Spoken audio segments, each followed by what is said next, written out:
You are currently being recorded.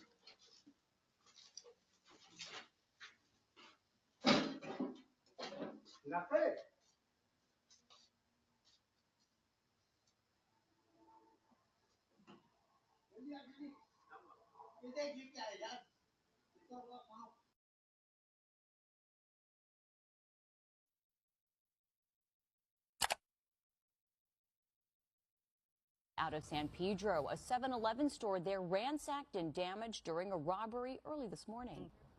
I can tell you, from a reckless robbery to ruthless driving that happened here on the street, this 7-Eleven was left in shambles, and there are now stolen items littered all across the parking lot. For those robbers came in the middle of the night around 2 a.m. and stole all sorts of items. This store, again, just after 2 a.m., chaos broke out here at the corner of First Street and Gaffey, where a crowd took over both the streets and the store. This late night rampage left the 7-Eleven ransacked with displays shattered, shelved, stripped bare, and employees left in shock. According to the police report, the looters took off with more than 1,000 packs of cigarettes before escaping, with 2 registers that had about $5,000 in cash inside.